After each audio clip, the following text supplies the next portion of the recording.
Почитувани граѓани, се наоѓаме пред историски избори за нашата земја.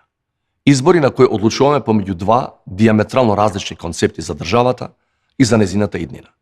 Мојот концепт е да продолжиме напред и да ја обновиме економски земјата, да се обединиме околу европските цели, да градиме пријателства со соседите и да работиме со љубов за државата.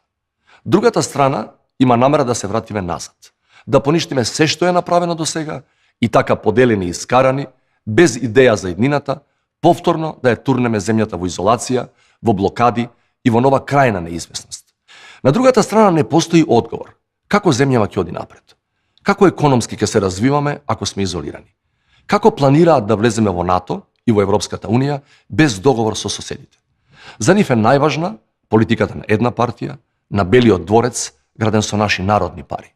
За нив аболициите и амнестиите се поважни од доброто на сите граѓани на оваа земја.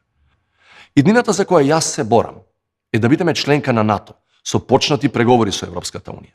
Само така е можно драстично економско зајакнување, со добро платени места, со нови отворени можности за младите, земја во која има строги стандарди и правила по кои работат и институциите и службениците, земја во која политиката не дели, туку обединува.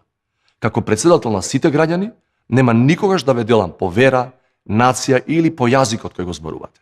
Нема да дозволам укинување на правата кои ги имаат нашите сограѓани од етничките заедници и кои се загарантирани со Уставот. Ќе се заложам за целосна контрола врз власта и секогаш ќе стојам на страна на обесправените. Правда мора да има и како председател нема никогаш да дозволам аболиција на криминалци или насилници кои се закана за демократијата, слободата и волјата на граѓаните.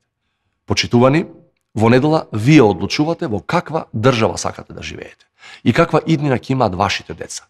Вие и вашиот глас сте клучни и носите историска одлука. Дали ќе одиме напред или режимот ќе не враќа назад. Затоа на 5 мај да излеземе сите масовно и да го дадеме нашиот глас за да продолжиме напред.